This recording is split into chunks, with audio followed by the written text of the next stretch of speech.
Bienvenidos a todos. Esto es Los Machistas Guturales, el programa equidistante que a nadie dejará indiferente.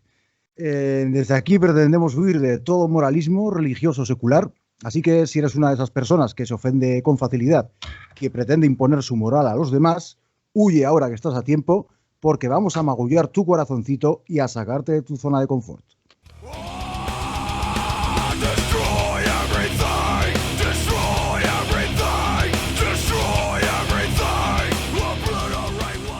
Y bueno, pues dado que los últimos y primeros directos que he hecho en mi canal, pues han sido los dos, si juntamos los dos, van un poco en torno al tema sexo, drogas y rock and roll, ¿no? Pues bueno, este va a ser el título de este segundo programa de Los Machistas Guturales.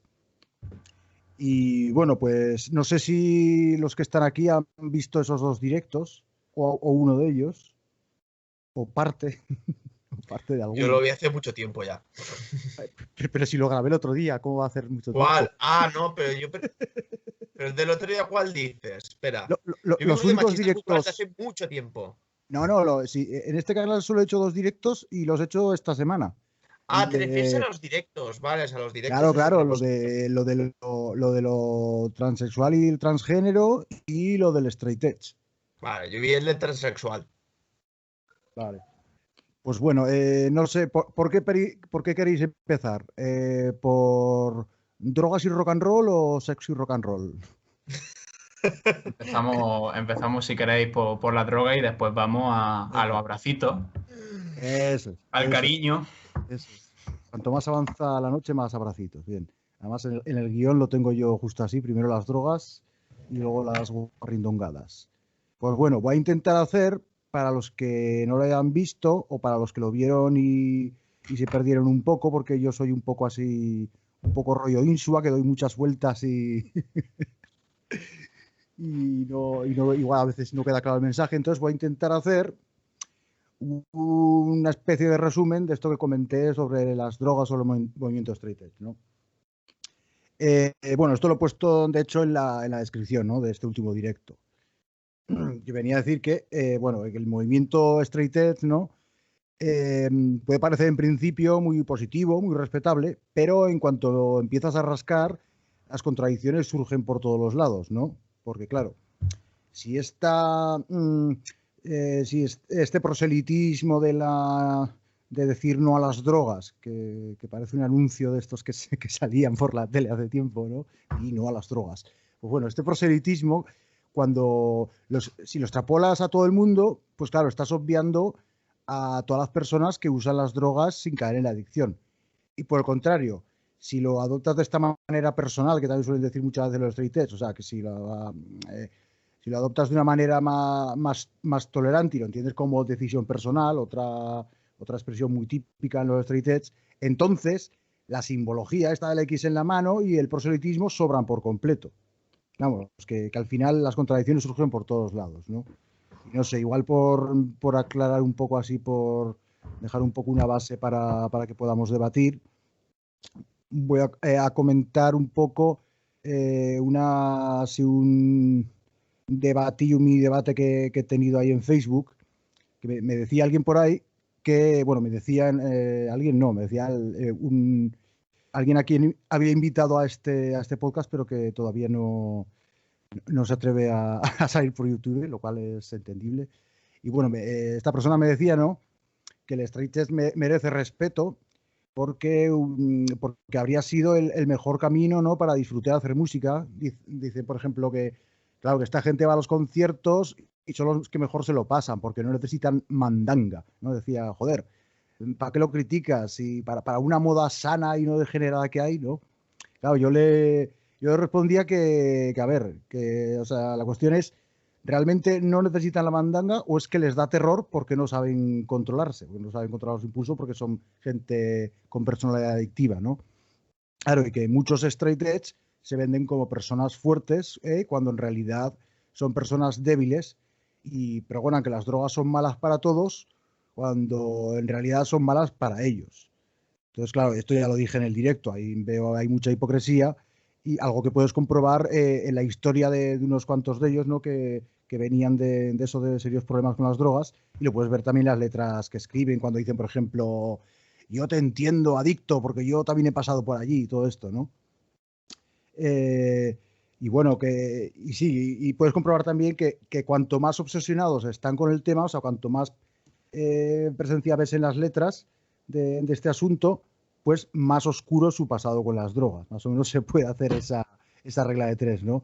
Y yo considero que es un caso muy análogo al de las feministas que se han vuelto muy fanáticas a causa de una o varias experiencias traumáticas con los hombres. Y bueno, y también tiene mucho que ver pues con el clásico fenómeno de la fe del converso. Y nada, pues yo creo que ahí pues abrimos turnos. ¿Quién quiere abrir fuego sobre todo esto? ¿Nadie? Cualquiera, o sea, a mí me da igual, ¿eh? O sea, a mí también, hoy que hable el primero que se le ocurra algo. A ver, bueno, ya que estamos rompo el hielo. Creo que este movimiento es lo más parecido a salvando las distancias, porque claro, sí, a día de hoy sigue habiendo straight edge y tal, pero no está tan extendido como estuvo hace 20 años o hace 30, o sea, al menos esa es mi opinión. Creo que lo más parecido es el activismo vegano. Ah, claro, perdona la interrupción, es que muchas veces, bueno, de hecho, creo que la mayoría de las veces va vinculado, los straight edge son veganos. Suele coincidir, ¿verdad? Sí. Y es muy interesante lo que comentan, ¿no? De que verdaderamente no están mostrando una fortaleza, sino que están mostrando una debilidad. Pero claro, también, o sea, digamos, llevándolo otra vez análogamente al veganismo, es también la actitud que uno tenga respecto a esta predicación, porque claro, hay gente que es muy purista, de decir, no es ya solamente las drogas, sino que también o sea, un verdadero straight edge tiene que ser célibe, no debe tomar alimentos procesados, ni cafeína, ni teína, etcétera, etcétera, etcétera. Pero esas contradicciones que has señalado las aprecio justamente en los más puristas, es decir, de que son o bien como el perro del hortelano, o bien de predicar algo que yo no practico o que practico a media. Es decir, no, es que la teína está muy mal, yo tomo café, o a mí me gusta follar hasta el amanecer, o cosas de este estilo, ¿no? Entonces, bueno, sí es verdad una cosa, que lo cierto es que o sea, en relación con lo que ha dicho tu amigo, es que, a ver, es cierto que las drogas no afectan de la misma forma a todas las personas y no las gestionan de la misma forma. Pero sí es verdad que considero que haya un movimiento que, bueno, no suele ser el straight edge, pero suele haber otro, que promuevan la vida sana, el no tomar droga, el culturismo, el deporte, etcétera. Lo mismo que no hubiésemos tenido a Bill Hicks sin un ambiente en que las drogas hubiesen tenido esos efectos, no hubiésemos tenido tampoco, digamos, esa experiencia. No es exactamente Boy Scout, porque los Boy Scouts también, pues bueno, mueven lo que mueven, sino estoy pensando ahora más en los liberas que son de Rusia. Es un movimiento que promovía el culturismo y el no a la droga, y entonces es como que no veo un antagonismo en ambos discursos, sino que podrían coexistir en la sociedad. ¿Cómo has llamado a los rusos? El Liuberas. De Liuve, amor. Sí, Pero esos eran muy tochos, ¿eh? Esos pavos eran muy de pegar palizas. Sí, muy de meter paliza anarquista. Anarquistas, a punkis, a neonazis, incluso homosexuales.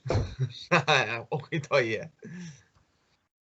Claro, están también lo que comenté en el directo, están un movimiento minoritario, pero que existió desde el principio, que es el straight edge hardline, que son los violentos, que, bueno, tendría dos líneas, digamos. O sea, tendría los que los que agreden a gente que se droga, especialmente en los conciertos de hardcore, claro, y luego tendría un hardline no tan hard, digamos, según como se mire, que es como Earth Crisis. Earth Crisis es la banda que más popularizó el straight edge, creo. Bueno, específicamente el vegan straight edge, pues ya digo que eso es lo habitual. Y Earth Crisis hicieron famosos con una canción que llamaba a matar a camellos.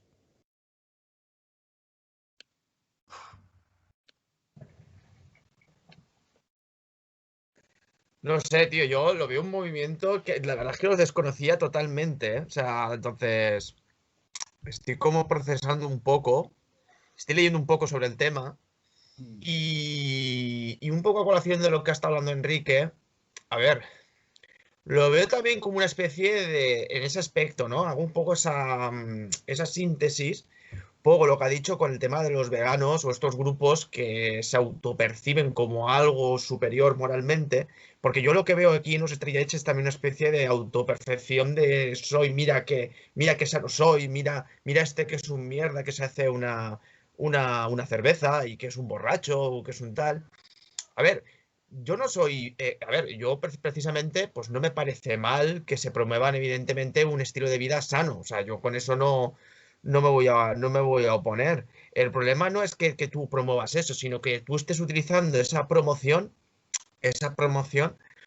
para de esa forma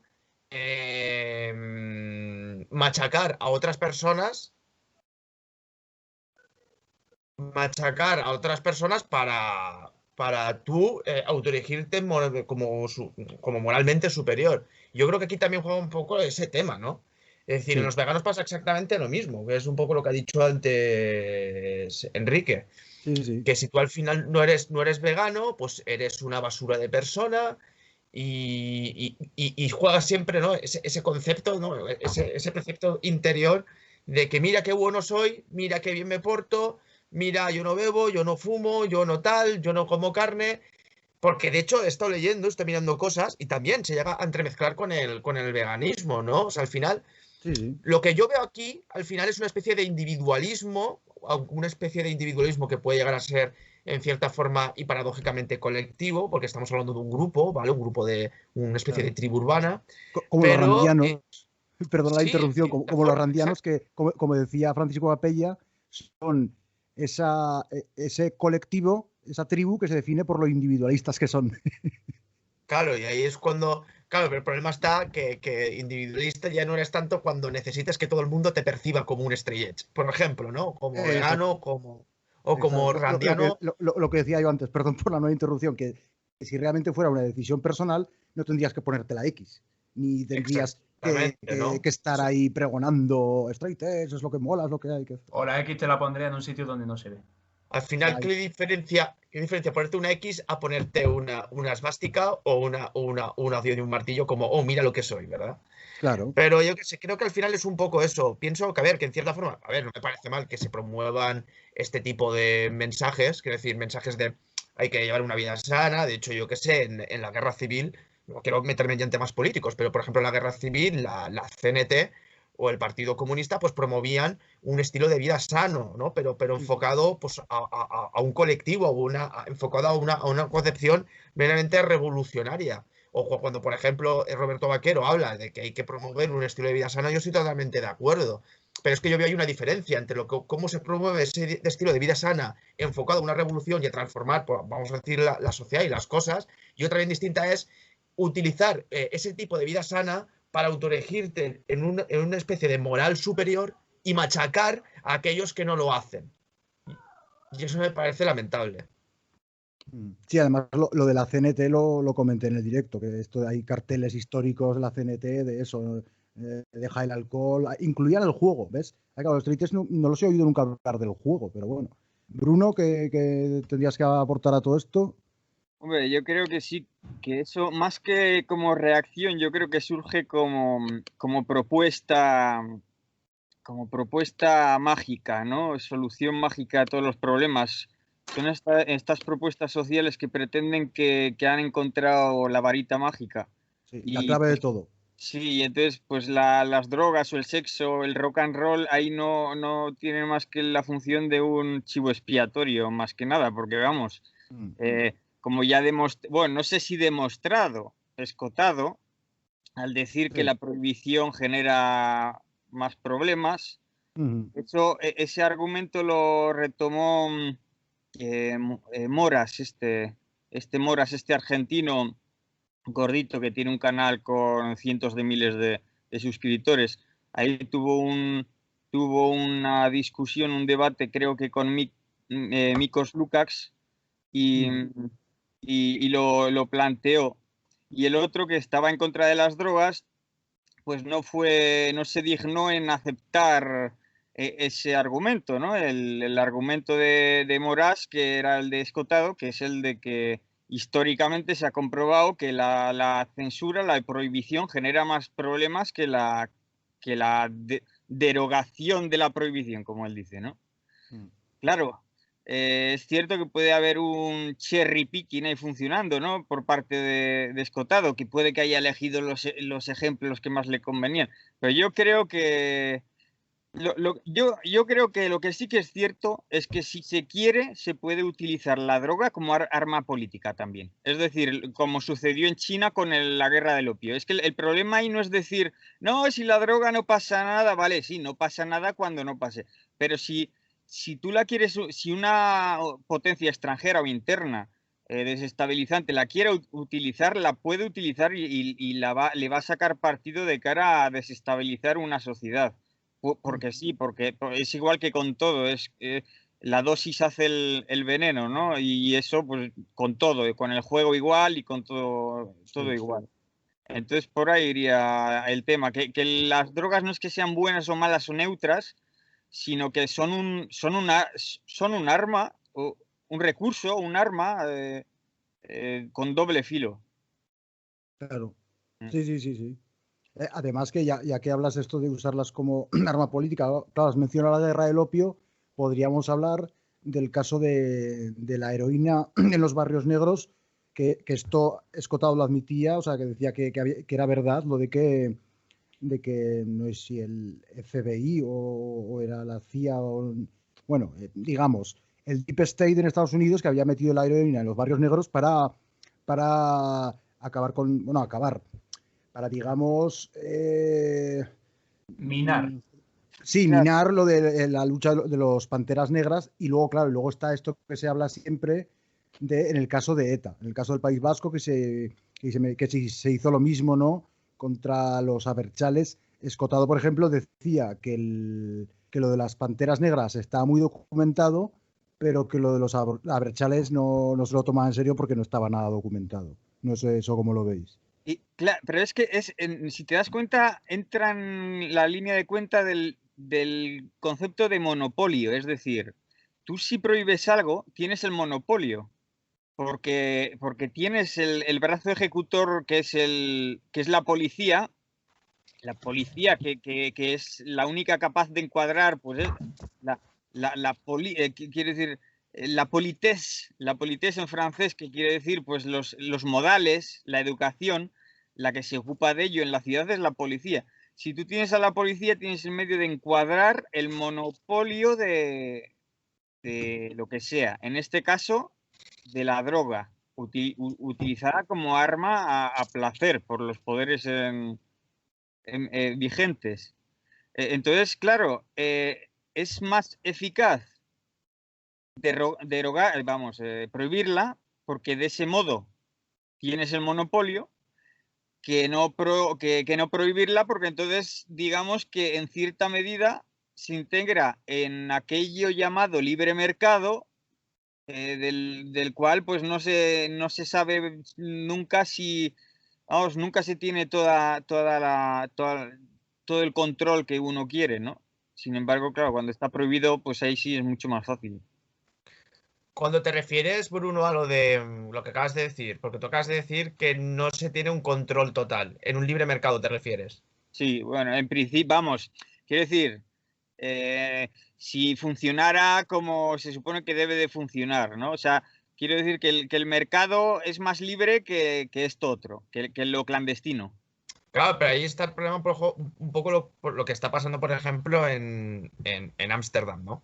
Que en muchos coffee shops, o sea, muchos reportajes que yo he visto, y al igual que mucha gente que conozco personalmente que ha ido a Ámsterdam, los dueños de los coffee shops ya un poco en un clímax más de cercanía o de confianza te llegan a decir que tienen más cantidad de lo que está permitido legalmente de lo que hay legalmente. Quiero decir que ahí está un poco el problema, lo que pasa un poco en Ámsterdam o lo que pasó, por ejemplo, un poco en Uruguay con el tema hablamos de la marihuana, la legalización de la marihuana. Y es el tema de que sí, o sea, hay una gran parte que es legal, pero hay otra parte que te la siguen vendiendo fuera de la legalidad, es decir, en lo clandestino, y que encima el problema principal que se pone aquí es que las mafias no es que desaparezcan, porque una de las excusas que se pone siempre de que si legalizas desaparece es que lo que ocurre es al contrario, es que no es que desaparezcan, quizás algunas facciones desaparezcan, pero las grandes organizaciones o las que operan en un territorio más intermedio, por así decirlo, pasan más desapercibidos, porque no sabes, la policía no puede interceptar, no puede saber qué es aquello que es legal, qué es aquello que no es legal. Y esto es un poco lo que está pasando en Uruguay, pero también lo que está pasando en Holanda. En Holanda lleva pasando de hace muchos años. En Uruguay es un problema que está siendo más reciente también porque la legalización que se hizo cuando estaba Pepe Mujica fue más reciente, no creo que llegue más de 5 años la ley, mientras que hasta estamos hablando de hace ya mes de como 20 y pico años. Yo creo que es un poco un problema que existe con eso. Pero bueno, yo cuando digo que el control de lo clandestino es más eficaz, no lo digo así sin matices. Quiero decir que el control es más eficaz por lo alto. Es decir, que no puede surgir una organización, una corporación, por ejemplo, que se haga dueño del tema. Es decir, que si tú lo que haces con las drogas es que hay una pirámide y que en la ciudad solo se ocupa de ello, solo se ocupan de ello los pequeños dealers, o como se diga, camellos, esos camellos pues no presentan ningún problema. Y a medida que van subiendo, pues llegan al de la CIA, ¿no? Al que esté ahí arriba del todo. Es decir, que tú eres la corporación. Sin embargo, si lo dejas al albur del mercado, pues te lo puede comprar el de Apple, quiero decir, Soros o qué sé yo, ¿no? Es decir, siempre habrá un montón de actores, aunque estén todos en el negocio y luego se hablen entre ellos y estén en el fondo de inversión X o Y, ¿no? Pero siempre habrá más, digamos, mayor competencia, mientras que en este caso son las agencias secretas del Estado, las que y el ejército y tal, los que lo van a tener embridado eso. Va a ser bastante más centralizado. En ese sentido, pues por lo bajo sí que hay descontrol, hay mucho descontrol porque no hay papeleo ni nada y no se sabe muy bien cómo va esto, pero por lo alto te aseguras de que no haya competencia. El monopolio es más eficaz. O sea, que tú estás de acuerdo con la prohibición porque eso favorecería el monopolio, ¿quieres decir? No, yo no estoy de acuerdo con la prohibición. Yo lo que estoy es perplejo con un recurso que nos encontramos en la naturaleza y que tiene esa paradoja que puede ser usado, que cuando nadie le hace caso es la hostia y no hay ningún problema, pero que como está ahí, pues se le puede hacer caso y pueden utilizarlo unos para bien, otros para mal y todo esto. Y yo estoy perplejo, yo no estoy a favor ni en contra de nada. Ajá. Es que yo lo que no acabo de entender, o sea, yo parto de que, o sea, en esto de la prohibición, yo parto más o menos de la tesis de Escotado porque no he encontrado una tesis mejor, ¿no? O sea, estoy abierto desde luego a que la rebatáis cualquiera de vosotros, pero yo no acabo de entender, por ejemplo, hablábamos con Javier Bustos cuando debatimos también con Leire Kial en Paleopolítica, cuando hablamos de la prostitución, que Bustos estaba argumentando en este sentido, de que legalizar la prostitución no acaba con las mafias, que también lo ha dicho ahora Aitor y creo que Bruno más o menos lo admitía. Y yo, o sea, bueno, quiero decir, vosotros en el tema de la prostitución y vosotros en el tema de las drogas, que así enlazamos también con lo del sexo, que lo trataremos después. Y yo no acabo de ver claro cómo realmente pueden sobrevivir las mafias cuando se legalizan las drogas o cuando se legaliza la prostitución. No acabo de entenderlo. Convirtiéndose en empresas legales. Ya, pero entonces, ¿por qué son mafias? O sea, mafia implica violencia, mafia implica que no hablamos de un mercado sujeto a leyes, sino que hablamos de la ley de la selva. Bueno, los lobbies, por ejemplo, del tabaco o del juego o de, por ejemplo, el juego, ¿no? El juego, ¿vale? Es un ejemplo muy claro, las casas de apuestas. O sea, no hablo del juego en general, no hablo de que se tenga que prohibir, que si nos echamos aquí una timba de póker y nos pongamos 5 euros, pues bueno, eso ya cada uno que se apañe con su vida. Pero el tema de las casas de apuesta, que sí que es algo que socialmente es bastante rechazado, pero yo creo que por unanimidad es bastante rechazado. El tema de los casinos es otra cosa, aunque es algo muy parecido. Pero ¿cómo es posible que las casas de apuesta sea tan difícil? No te digo ilegalizarlas o prohibirlas. No te digo eso, que yo por mí ojalá, porque son un cáncer en muchos barrios obreros. Yo vivo en un barrio obrero y veo eso muy de cerca. Y conozco mucha gente que caen en ese veneno. Pero yo te estoy hablando de prohibir. Es porque es tan difícil, incluso, no sé, restringir ciertos horarios, restringir ciertos anuncios. Incluso que al final el ministro Garzón se quede en algo cosmético, en algo mínimo, y que incluso luego es al contrario, porque las restricciones que Garzón ha puesto al juego, por ejemplo, a las casas de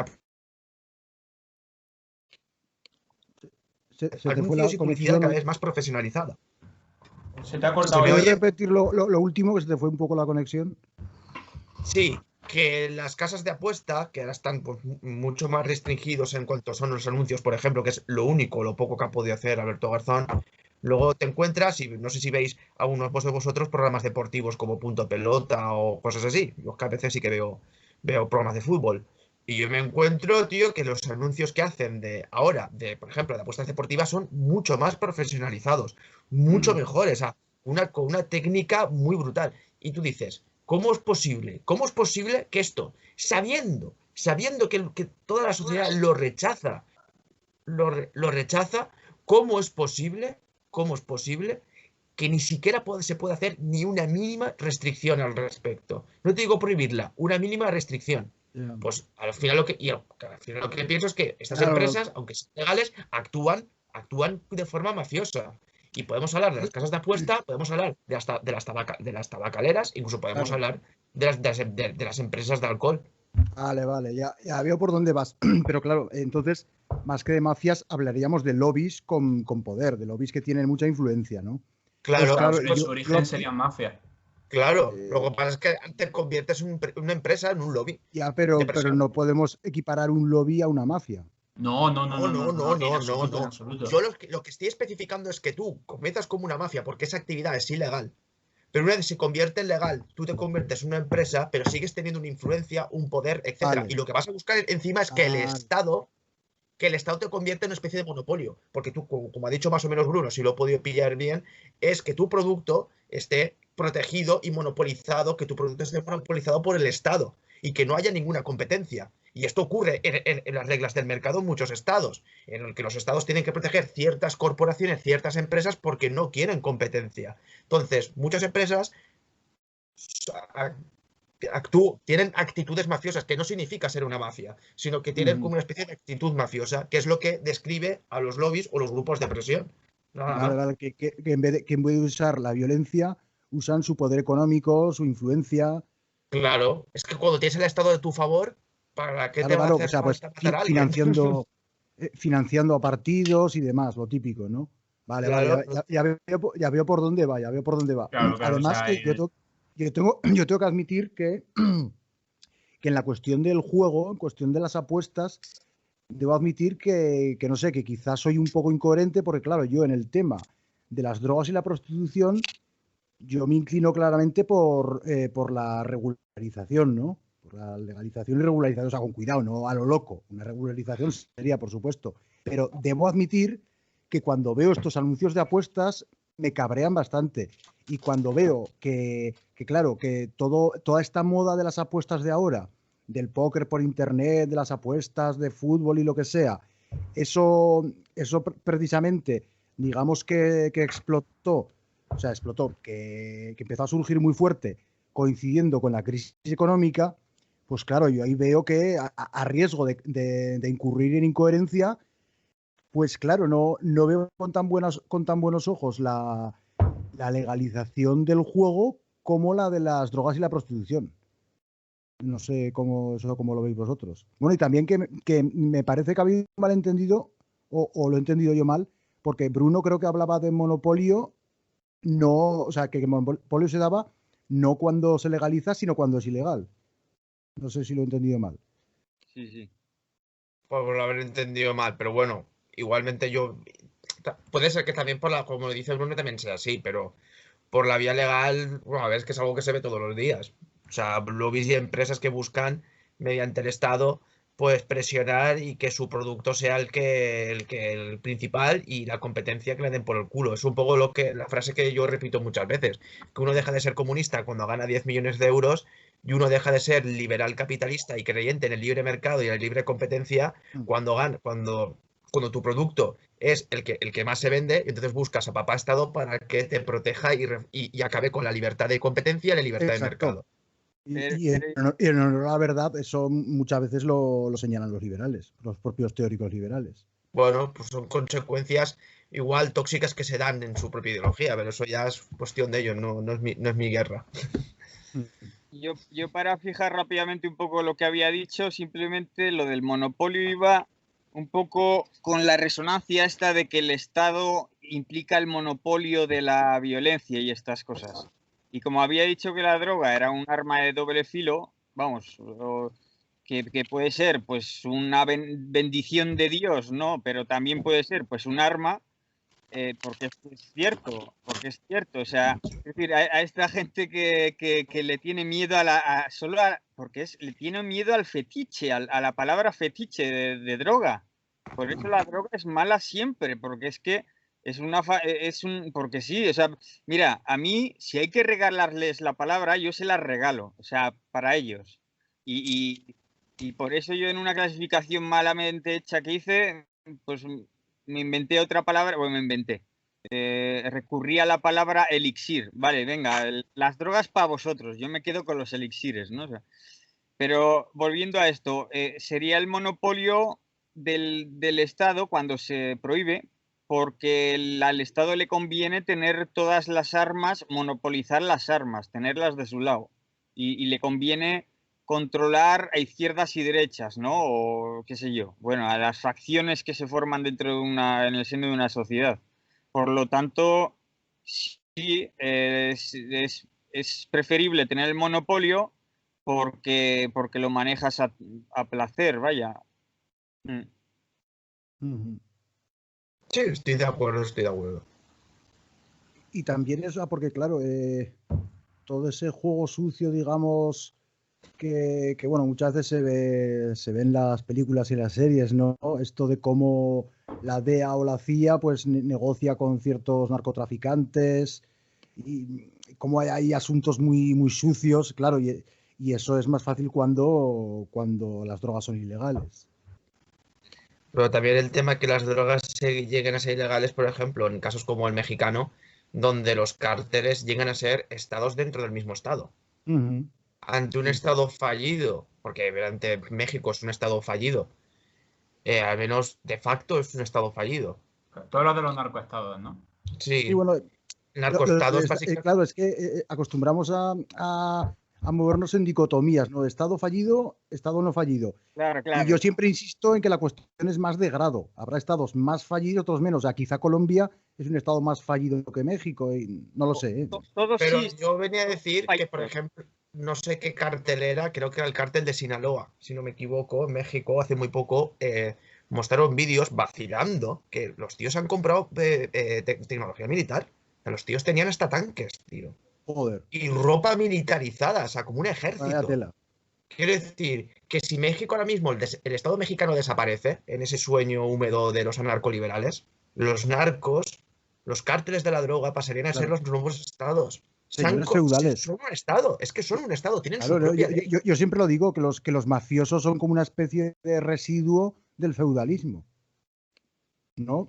Y claro, y por De la insistir misma- en esto que de la decía misma forma de la que la- DEA y la CIA, quiero decir que, claro, lo que decía Bruno del arma, o sea, arma no solo contra tus ciudadanos, sino arma geopolítica en el sentido de que, o sea, que Estados Unidos prohibiera las drogas y luego, gracias a que es la potencia hegemónica, impusiera esa prohibición a todos los demás estados, eso también le sirve para luego poder controlar quizá mejor bueno, básicamente a su patio trasero, a México, a Mira, Colombia. un ejemplo muy gráfico es la mafia rusa. La mafia rusa surge de los resquicios de esa etapa de finales de la Unión Soviética que se estaba resquebrajando a finales de los 80 y principios de los 90 y con los inicios del Estado ruso, que era todavía un Estado en cierta forma más o menos débil. ¿Te refieres a la Zacone o a la otra? Ya de nombres ya no, ahí ya no piloto tanto. Tú seguramente sabrás mejor, porque estás más especializado en el tema de Rusia y demás. Es que, El por eslavista. ejemplo, la- Aquí Yo el lo que eslavista digo, yo es lo que digo Enrique. es que la mafia rusa incluso surge incluso tiene mucho que ver con esa etapa final del PQS, en el que ya la mayoría de gente que entraba en el PQS no era por ideología comunista, sino por tener un carguito, tener un bienestar, que de otra forma no lo podrías tener de una forma tan buena. Y de esas influencias, esos grupos de poder, ese descarajamiento del Estado es de donde nace la mafia rusa. Aunque la mafia rusa ya está más metido en temas, no sé si tanto de drogas, pero es que sí, seguro, pero sobre todo el tema de la trata de blancas a nivel internacional. Sí. Trata de blancas, Volvemos a tocar lo del sexo. se trata de El blancas azar. y ahí están muy implicados también los israelíes, ¿eh? O sea, Israel es un centro de... Sí, no, ya lo siento, perdonadme la vida. No, sí. Pero ahí están muy implicados. Y bueno, y Israel está lleno de rusos, además, de origen. Cierto. Pero a que nací. Sí. Esa historia es interesante de por qué hay tantos judíos en Rusia y después cómo volvieron. Bueno, Pero bueno. No, solo una cosita, que ya sabréis que los más conspiranoicos judeófobos afirman que la mafia rusa es mafia judía. Eso ya son. Pues, a ver, en el tema de Rusia es que es muy interesante porque, a ver, hay muchas mafias. Pero, por ejemplo, la Zacone, que es la que más se ha popularizado, la que más se ha llevado a cine y tal, las que se ponen los tatuajes. Esa como tal, el germen, es decir, el auge es lo que ha dicho Hitor, ¿no? Que nace en el colapso de la Unión Soviética, que nacieron muchísimas cosas. Nació el actual oligopolio estatal, que ha combatido tanto Putin, etcétera, etcétera. O sea, el colapso de la Unión Soviética en balance trajo peores consecuencias para el este que mejoras. Eso se podría hacer una comparativa evidente. Los liberales ahora mismo están triggering. Yo por eso digo que el fracaso de la Unión Soviética hay que relativizarlo. Pero bueno, no es el tema ahora, no vamos a tratar el tema del ocaso de la URSS, supongo. Vamos. Y más que relativizarlo, especificarlo. Sí. Pero bueno, o sea, que saliendo de esos temas, a mí me pasa un poco como Bruno, ¿no? De que no sé muy bien, y de hecho, con respecto a qué tema, digamos, estar a favor de la legalización o a favor de la prohibición. O sea, porque al final legalizar nunca es liberalizar, salvo en algunos casos donde se hace mal, sino es más bien regular. O sea, se entiende. Liberalizar es cuando ya no ponen ningún control y bueno, se han dado caso. También, o sea, ya que se ha mencionado lo de la arma, aunque el Estado tenga el monopolio legítimo de la fuerza, lo cierto es que de facto es un oligopolio. Es decir, que la tienen la fuerza del Estado y la tienen los criminales. Y cuando eso pasa, que la mayoría de veces, o sea, pasa en todos sitios con diferentes grados, conviene, digamos, plantearse si habría que legalizar y, por tanto, regularizar armas. Porque al final, en los estados donde las armas están prohibidas, las armas lo tienen los criminales y las fuerzas del Estado. Y las fuerzas del Estado ya sabemos que siempre llegan tarde. Sí, eso lo discutimos así hace un poco en uno de esos podcasts que algún día subiré, porque ya tenemos acumulados varios, hay mucho material para subir podcast. Sí, a ver, no es cuestión de salirnos del tema, pero claro, hay que relacionarlo porque, claro, cuando hablamos de regularizar, pues eso, yo aludí antes, por un lado a las drogas, por otro lado a la prostitución, por otro lado al juego, y ahora salen las armas, claro. Y, ¿cómo decir? Al final, o sea, sí, está relacionado. O sea, si lo vemos desde una óptica liberal, por eso decía yo antes lo de la coherencia, pues claro, tendríamos que meterlo todo en el mismo saco y tendríamos que aplicar las mismas reglas para legalizar, pues eso, los grandes,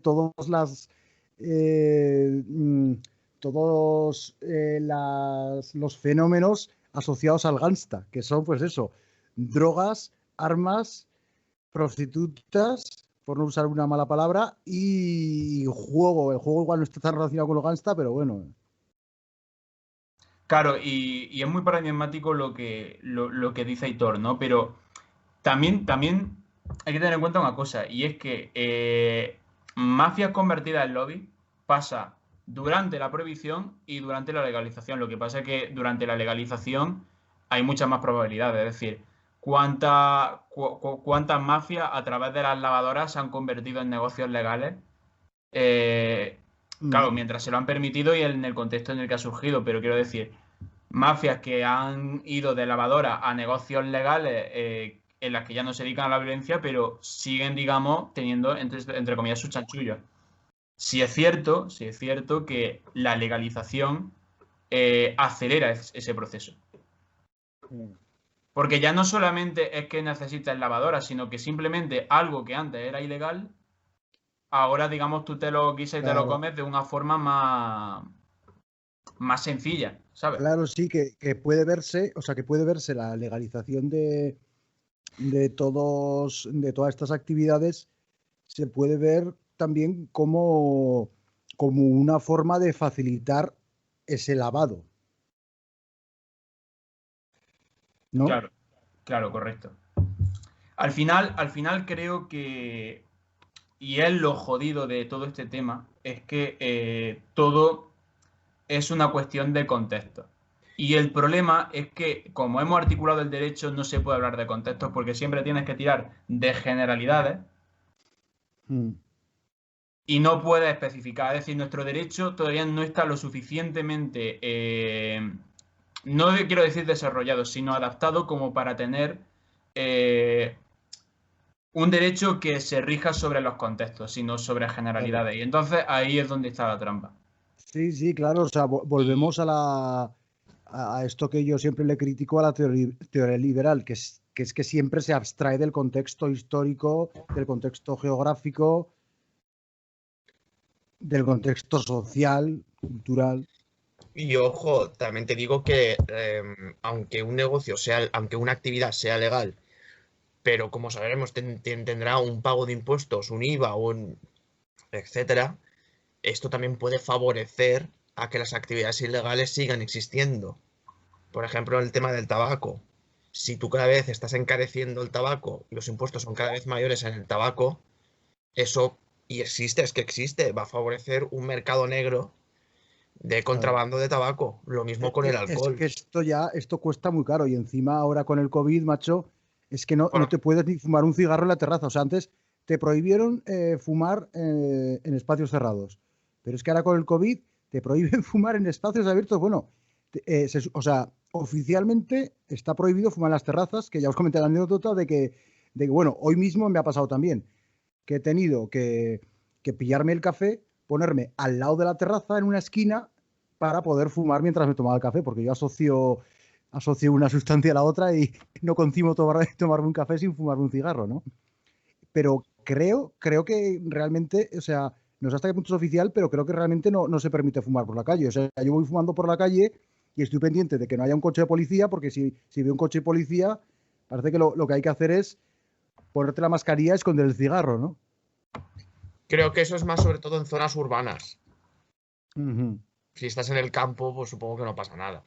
Ya. Pero ya te digo, quiero decir, es que aunque una actividad sea legal, si existen restricciones, existen impuestos altos, etcétera, eso va a favorecer un tipo de actividad al mismo tiempo Claro, ilegal. Con la marihuana no nos pensemos que esto va a ser muy diferente. Y ya. por ello, en parte, en Holanda, que incluso está mucho más liberalizado, por así decirlo, incluso estando más liberalizado que como podría ser, por ejemplo, en Uruguay u otros países, el negocio ilegal, la actividad ilegal sigue existiendo.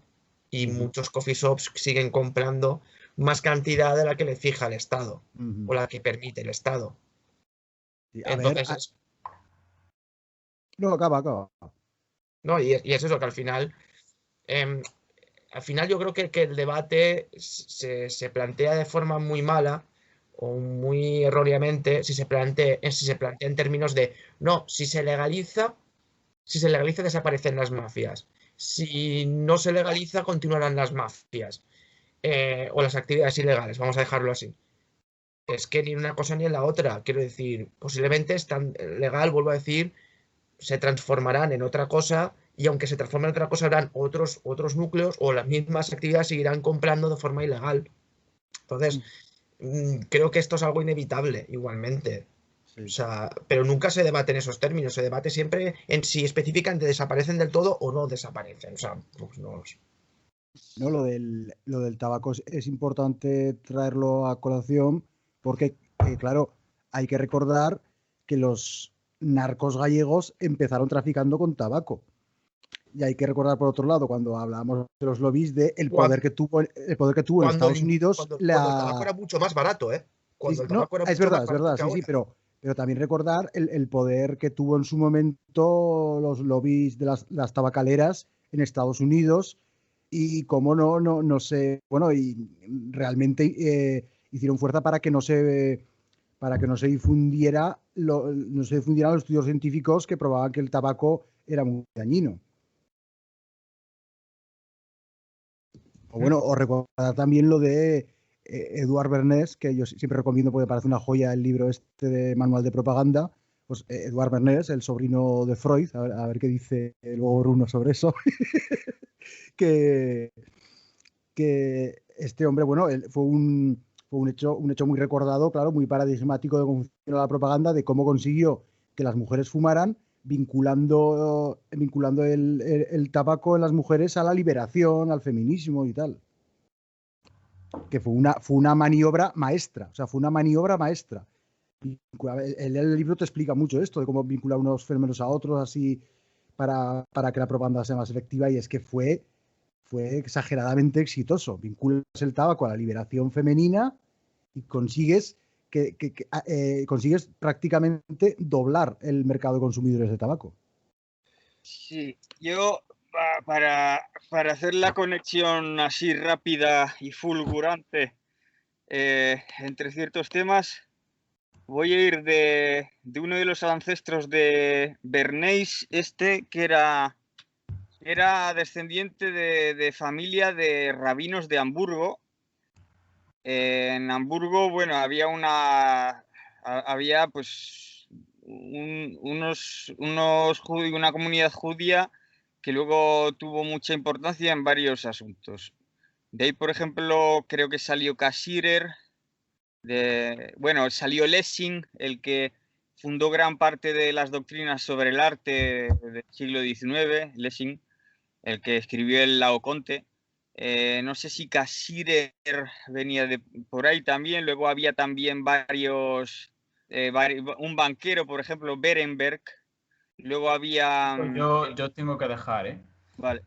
Que Luego estaban los de la editorial Springer, que de ahí salió la editorial Santillana y creo que Planeta. O sea, muchas de las editoriales españolas están financiadas desde Hamburgo, con dinero pues en parte rabínico. Y luego, pues parte de esos linajes vinieron por Bernays hasta Bernays, que era pues no sé, el yerno de Freud, creo. Y lo de Sobrino, ¿no? Sobrino de Freud. o algo así. Y lo de las mujeres fumando tabaco viene a ser un poco lo que decía Freud, o algún psicoanalista por ahí, que el cigarrillo es el falo, ¿no? Es como el sustitutivo del falo para la mujer. Y Bueno, pequeñita cuña. ¿No os acordáis cuando en Padre de Familia la madre le dice al hijo, no me acuerdo los nombres, pero la madre le dice al hijo, cuando busques novia y tal, o cuando quieras ligar, fíjate sobre todo si fuma, porque si fuma, chupa. chupa, pero digamos que llevar el cigarrillo vale para dos cosas, ¿no? Es la femme fatale que chupa, pero no lo quiere reconocer, porque quiere decir que en realidad le gusta chupar, pero a la vez le gusta hacer como si ella ya lo tuviera de serie, como si ella ya tuviera el falo y ella fuera un hombre.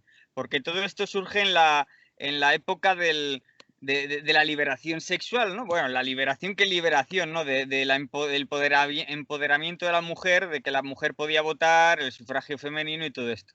Por lo tanto, pues la exigencia de la mujer, ¿de qué? ¿De ser igual a esa de los hombres? No, de ser un hombre. Es decir, de Sí. todo lo malo que tiene, en fin, es decir, todo lo feo que había, todo lo malo que esta civilización ha creado, pues eso es lo que piden las mujeres. Nosotros también Sí, queremos ser hombres.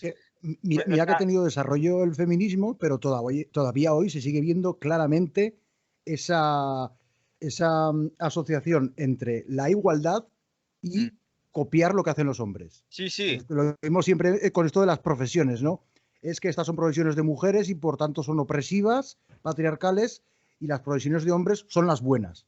Las profesiones de hombres son las buenas, las más respetables, entonces hay que procurar a toda costa que las mujeres ocupen los puestos que normalmente ocupan los hombres, porque eso significa igualdad, al parecer. O sea, el poder es masculino, bueno, es porque es un infinitivo, es el poder, ¿no? Pero el poder es masculino, es decir, Dios es un tipo barbudo. Y lo que quieren las mujeres es, pues eso, tener el poder, o sea, todo lo malo. Antes que tenían esa gracia, ¿no? La mujer siempre ha sido, pues, la gracia, las musas, qué sé yo. Pues nada, se han tenido que venir a convertir en hombres barbudos. Eso era la mayor aspiración que tenían las mujeres, eran reivindicar todo lo malo. Es decir, poder hacer todo lo que les han hecho a ellas, pues ellas también. Ellas, o sea, La revancha. sí. Bueno, pues el tema es que el Bernays eso, pues iba un poco en ese sentido, el cigarrillo como el falo y como medio de empoderamiento, y pues no sé, sería el bisabuelo o el abuelo suyo, pues ese fue uno de los que dieron a luz el movimiento del ortodoxos, ¿cómo decirlo? A ver, moderno, la ortodoxia judía moderna, es decir, la manera de sintetizar la modernidad con el judaísmo, desde, digamos, ambientes alemanes. Y claro,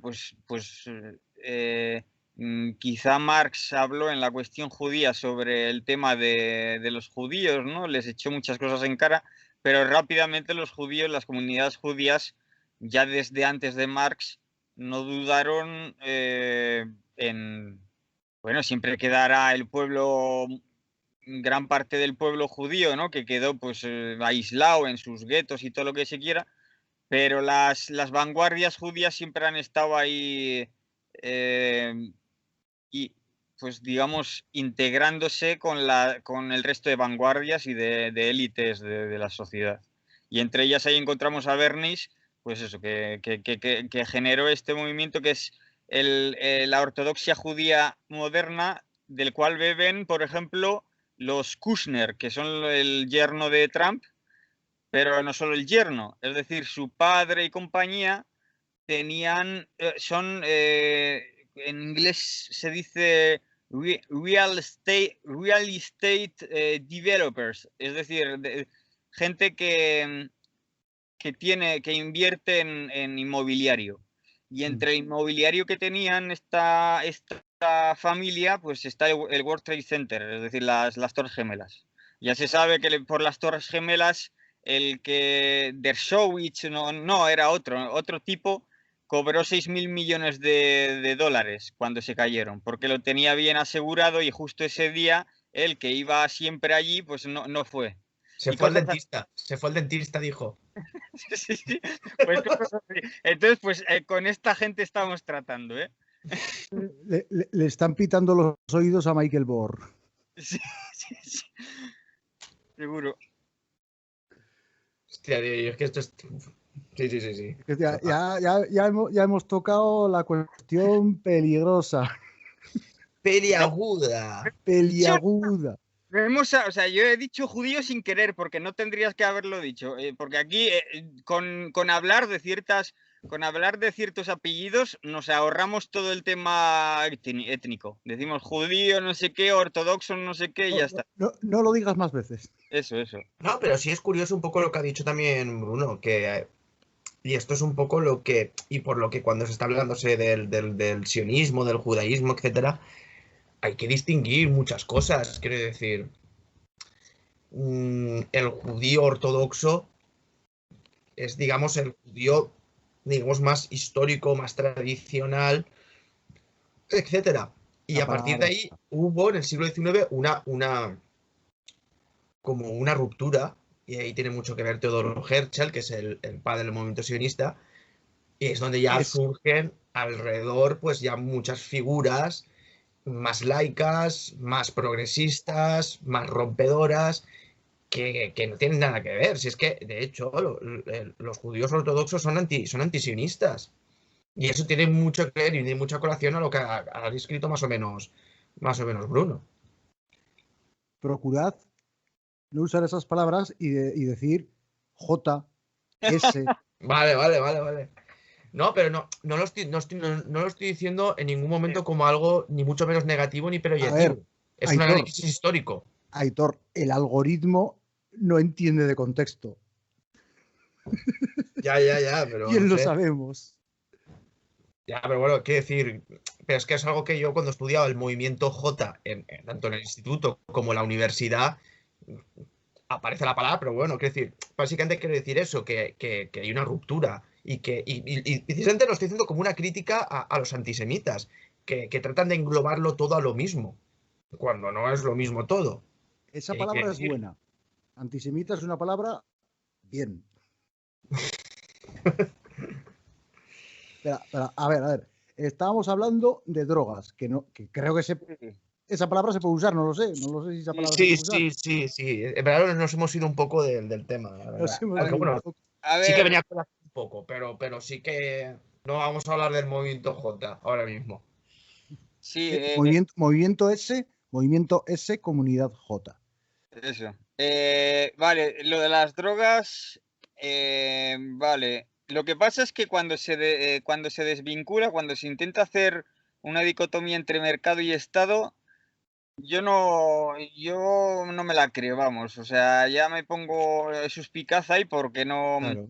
Es decir, que, bueno, a ver, yo he hablado de monopolio del Estado, pero son fórmulas que se utilizan, porque hay otras fórmulas que hablan, como las de Bastos, de que el Estado es una alianza de bandidos o algo así, ¿no? O sea, que en realidad el Estado pues sería mercado con sus propias reglas, qué sé yo. Pero no sé, yo no creo, esa dicotomía no me la creo. Entonces, claro, luego, yo tampoco. Luego yo tampoco. O sea, yo ya, por hacer un poco publicidad de mi blog abandonado, yo escribí el texto este sobre Marx. Igual lo enlazo por ahí cuando publique esto. Que claro, eso es una abstracción, o sea, separar Estado y mercado es una abstracción a la que se agarran los liberales y están siempre hablando por eso de Estado y mercado como si fueran dos mónadas. Bueno, tampoco son dos mónadas porque resulta que el Estado le hace daño al mercado, supuestamente. Una pregunta, Aitor. Lo que has dicho sobre Holanda y Uruguay, dices que sigue habiendo clandestinidad, pero lo que no sé es por qué. Porque es porque la frontera entre lo que es está legalizado y lo que no todavía sigue, quiero decir, que siempre hay umbral, hay límites y tal, o cómo es, ¿por qué es? A ver, Porque yo conozco más el caso holandés, no tanto el uruguayo, ¿eh? Pero también habrá porque el uruguayo es un caso mucho más reciente. Y habrá que ver, tenemos que hacer, a ver, creo que el uruguayo, si no me equivoco, no lo sé, voy a dar una cifra al tuntún, pero que yo recuerde como que lleva como 5 años la ley, que ya más o menos puedes hacer un análisis, Todavía es pronto para hablar, como dijo, pero es pronto. creo que fue Pero en Holanda Xi ya son casi Jinping, ¿no? Como 20 dijo Xi años. Jinping de la Revolución Francesa. Todavía es pronto para juzgar. No, Xi Jinping no. Dice que fue Deng Xiaoping. Fue Deng Xiaoping. Sí. Vale. Pero sinceramente, creo que de lo que yo más conozco es el caso holandés, tanto por reportajes, artículos que he leído, pero también sobre todo, ya sé que esto muchas veces no puedes ir a un debate solamente con experiencias personales, pero sí, sobre todo con mucha gente que conozco que ha ido a Ámsterdam, que han ido a coffee shops, que han establecido. Más que nada porque esto que estoy contando no se puede demostrar, es un caso personal. Aquí a la gente pues se lo puede creer o puede no creérselo. Pero yo mucha gente que he conocido que ha estado en Holanda y que ha ido a coffee shops y han estrechado un poco más la confianza, aparte de amigos que tengo viviendo allí directamente en Holanda por cuestiones de trabajo, no porque no quieran pagar menos impuestos, sino porque aquí no tienen ningún puto futuro, y han ido a un coffee shop, es que se sabe, qué decir, es que el Estado se ve que fija un límite, no sé qué límite será, no desconozco totalmente el porcentaje, pero muchos coffee shops, como Ámsterdam, es una ciudad donde hay un turismo de drogas muy importante porque está legalizado y más liberalizado que en otros países, porque puedes ir a cualquier coffee shop y fumar a cualquier precio, pero lo que es la cantidad de la que tienen que mostrar, pues hay un porcentaje que no es legal, que sobresale lo que marca el Estado, que marca la legalidad, por así decirlo. Y esto, pues bueno, lo que yo ya no sé es cómo el Estado actúa ahí, si hace la vista gorda, si no hace la vista gorda, pues yo supongo que sí. En algunos casos, pues habrá casos que habrán sido excesivos, pues igual el Estado se ha enterado y habrá actuado. En otros casos, pues supongo que no, ¿sabes? Pero eso ya es totalmente desconocimiento y yo no hablo de lo que no sé. Entonces, sí que existe, eso existe, quiero decir, no. Según yo tengo entendido, igual estoy mal informado, pero al parecer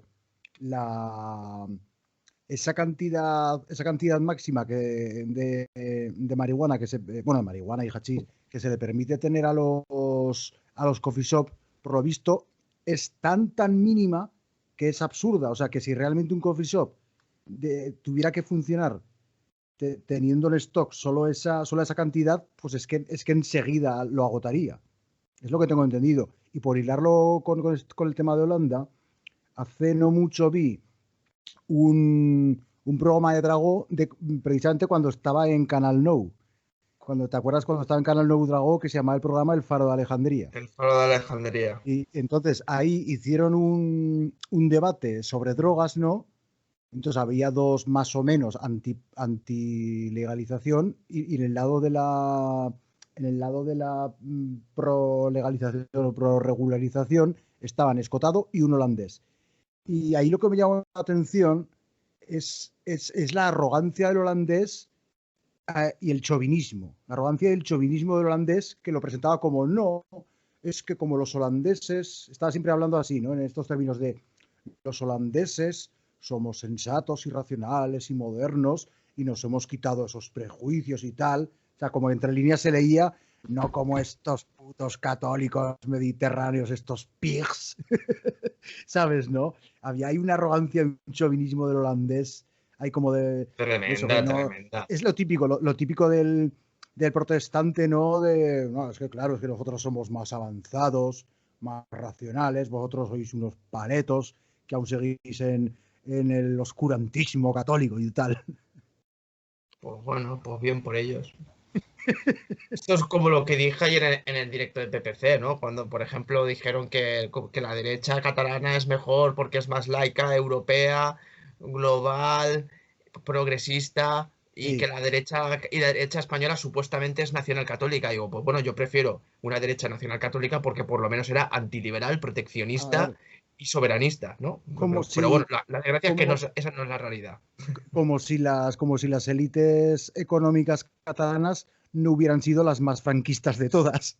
Sí, pero que evidentemente es toda una trola. Esto es una trola. Porque la derecha catalana ni es así, ni es tan progre como te la pintan, ni la derecha estatal española no es tan eso como pintan. Yo solamente yo digo que aunque fuese verdad eso, y diría que ojalá que la derecha española, como decís, sea así, ojalá. Igual hasta yo la votaría, pero bueno, como eso no es la realidad, pues bueno. Ay, ay. Sí, aquí en este programa estamos para ofender a progres y fachas por igual. Ya lo he dicho en la introducción. Y no sé, quizá igual por... Que no se Yo preocupen, que los insultamos ambos. bueno, sí, vamos, sí que... Sí, bueno, sí, por así decirlo, ¿no? Y bueno, pues yo creo que el tema del sexo, además, como se ha ido... Entramos ya en el sexo, ¿no? Ahora mismo, por lo ¿Cómo? que veo. Que entramos ¿Cómo? ya en el tema del sexo. No, es que os iba a proponer el tema del sexo, dejarlo para la próxima ocasión, porque igual nos alargamos demasiado y Sí, tienes además razón. como aquí el experto Siempre igual, sí. sí, como aquí el experto en Me esos duele temas, la cabeza. Siempre lo mismo. como aquí el experto en estos temas es Enrique, Ya, es que por eso también iba a decir que este tema es molaría hacerlo con Enrique. sí. Así que si Entonces, quieres nos fijamos en el tema de las drogas. sí, Estamos, si sí. quieres, media Yo horita o una horita más como mucho y au. quería proponer o quería abrir otra línea de debate, ¿no? Que, bueno, partiendo un poco desde lo personal, ¿no? Ya sabéis que yo hace poco he dejado los porros, ¿no? Y comentaba por ahí que mi experiencia ha sido que dejar los porros es como un pedo en sí mismo. Bueno, incluso comenté que más que haber dejado los porros parece que me esté metiendo speed. Seguro que hasta el público lo ha notado. Y claro, en el sentido de que o sea, un poco por relativizar, digamos, y problematizar esto de la ebriedad y la sobriedad, ¿no? O sea, yo decía en este sentido que recuperar la sobriedad es descubrir una nueva ebriedad, ¿no? Y bueno, y también pues liarlo con esto del movimiento Straight Edge, que es con lo que hemos empezado, pues que claro, esto también lo discutía con Facebook, ¿no? Con bueno, invitado que al final no ha venido, que estaba comentando, ¿no? Claro, que él hablaba del movimiento Straight Edge como algo así muy positivo y tal, y yo recalcaba la hipocresía y las contradicciones, ¿no? Entonces, claro, yo le comentaba, claro, como yo ahora he dejado los porros, y para mí eso ha resultado ser una experiencia muy, muy positiva, como eso me ha hecho bien, claro, para mí lo fácil ahora sería adoptar esa fe del converso que tienen muchos straight edge, ¿no? Y dedicarme a pregonar los beneficios de la sobriedad. Sin embargo, pues yo no lo estoy haciendo, ya lo habrán visto la gente que ha visto el directo sobre el straight edge, ¿no? No lo estoy haciendo porque, claro, intento antes que nada ser honesto y pues eso, no extrapolar mi caso de los demás, porque igual a mí me ha hecho bien dejar los porros, pero igual otras personas que lo controle más, digamos, y que no tengan una personalidad igual tan adictiva como la mía, pues igual no tienen por qué dejarlos, igual les hace bien y fuman cuando tienen que fumar, por así decirlo, ¿no? Lo usan de manera sabia, como diría Como yo, Escotado, ¿no? ¿no? Yo fumo una a las 1000. Claro, y yo, claro, o sea, yo realmente llevaba bastante tiempo, ¿no? Dándole vueltas a este fenómeno de straight edge. Y ha sido justo cuando yo, digamos, quizás pronto para decirlo, pero cuando yo he superado esta adicción, es cuando he acabado de verlo clarísimo y es cuando he acabado de llegar a unas conclusiones, que las conclusiones son siempre provisionales, pero bueno, digamos a ciertas verdades, entre comillas, fuertes, ¿no? No sé qué opináis de esto. Me interesa eso de relativizar y problematizar este concepto de veridad y sobriedad y eso, de recalcar esta idea que digo yo de que al dejar los porros, en realidad me siento como si me estuviera metiendo speed. Pero, a ver, yo también pienso que dejarte un vicio, porque es un vicio, a fin de cuentas estamos hablando de vicios. O sea, Sí. sea fumar tabaco, sea fumar porro, sea beber alcohol, sea meterte No, rayas todos pero el los fines de tabaco, semana. el tabaco no afecta de la misma manera al estado de ánimo ni de coña. O O sea, sea, tú te refieres a el sustancias. tabaco, quiero decir, el tabaco, a ver, sí afecta algo, digamos, a la psicología, pero mucho menos que el A hachís o ver, la es que marihuana. con el tabaco no se te altera la conciencia. Exactamente. Es diferente. O sea, Tabaco te simplemente, bueno, altera. como dice Escotado, claro, aquí es normal, o sea, igual lo he citado mucho, pero es normal aquí hablar de Escotado, claro. ¿De quién vamos a hablar si no es de Escotado, No, hablando de no, drogas? está claro. Pues eso Es el que, que más habla del tema en España. exacto, o sea, Aunque él sea dice, por liberal. ejemplo, sí, y él dice, por ejemplo, que el tabaco es, bueno, lo más interesante del discurso de Escotado sobre el tabaco, de hecho recomiendo recomiendo una conferencia que tiene subida a YouTube sobre el tabaco. Ahora no recordaré el nombre, pero bueno, él viene a decir que el tabaco es como la droga más misteriosa, la droga más difícil de entender, por eso, porque es una droga que no te hace eso, que no te altera la conciencia, si acaso un poquito quizás. O sea, que como Yo, mucho, él dice que, te, que cuando estás activo te activa más y cuando estás calmado te calma más, o no, es al revés. Ahora me yo estoy te liando. diría, y es, yo te diría, y es por la razón por la que yo he descubierto que fumo tabaco sobre todo. Y mira, lo dijo alguien que precisamente os vais a reír, que es Santiago Carrillo. Y creo que es la única cosa inteligente. Gran fumador y peor persona. Sí, sí, peor persona. Y un dirigente comunista totalmente nefasto para la historia del comunismo español. Pero la única cosa buena o lógica que ha dicho en su puta vida fue cuando explicó por qué fumaba y qué sentido tenía fumar. Y lo dijo, porque cuando tú estás fumando y estás conversando, o sea, el cigarrito, el tabaco, cuando tú estás fumando y estás conversando, te da un poder, una especie te sientes una especie no sé, tío, de autopercepción o como coño sea, pero de que te da una especie de empoderamiento a la hora de tener una conversación. Y tienes unas conversaciones mucho más interesantes cuando estás fumando, cuando hay dos personas conversando y fumando, a cuando no las hay. Y yo lo he notado, ¿eh? Sí, Yo, es que ya te digo, es lo que decías, Cotado, es la droga más misteriosa. Y una de las que afectan menos, o sea, porque claro, tú puedes estar fumando tabaco todo el día y por eso y no es como el que está bebiendo, ni tampoco es como el que está fumando marihuana, ni mucho menos como el que está metiéndose coca, ¿no? O sea, prácticamente no se nota. Y tiene unos efectos así que, no sé, a ver, había unos estudios por ahí, me van a llamar cuñado porque nunca los cito, los estudios hablo así un poco de oídas, ¿no? Pero sí que había unos estudios hablaban de que el tabaco ayudaba a concentrarse, ¿no? Sí, ayudaba a concentración y a darte como una mayor agilidad mental. O Sí. sea, y luego, bueno, que el tabaco también es que es muy ritual. Eso también es muy importante, que el tabaco es muy ritual. Por eso decías tú hablando, bueno, recordemos qué grande es el cine. O sea, es que gran programa Y lo donde grande es todos el cine, era fumaban, brutal. brutal, a mí me O la encantaba, sí, clave, sí. o los debates de la clave. O los debates de la clave, Los todos debates de fumando, la sí, clave de que eso están sí que es haciendo una copa de rancio. Eso sí whisky, que es que están rancio. haciendo una copa de whisky, tío, y están fumándose como cosacos. O sea, las conversaciones que habían ahí. Ahora tienes, en cambio, debates donde nadie fuma, nadie bebe, pero están como si se hubiesen metido precisamente 5 rayas de speed. Que seguramente se las han metido antes de hacer el programa. Pero bueno, pero prefiero mil Bueno, veces los de ver la televisión más bien coca. bueno, sí, coca. Pero prefiero ver a 6 tíos, o no, 6 tíos y tías, o lo que sea, lo que haya ahí. Pero todos fumando. Y esto, un poco bueno que ha tenido la pandemia en el tema de los debates es precisamente ese, tío.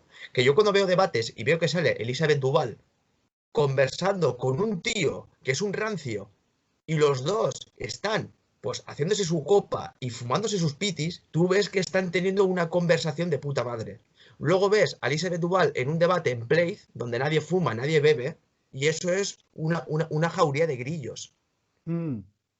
Sí, sí, Pero que es te da cierta curioso cómo calma también. Es en que los podcasts donde la gente sí que fumamos, bebemos, lo que sea, tenemos unas conversaciones el triple. A ver, yo no digo que tenga, yo no estoy diciendo que esto tenga que ver, que evidentemente puede no haber gente fumando ni bebiendo y se puede tener una conversación totalmente interesante. Pero es curioso como que con los podcasts ha vuelto a recuperar esos viejos rituales de debates que había en los años 60 y 70, de esos programas donde la gente bebía y fumaba, tío, sí, sí. como cosacos.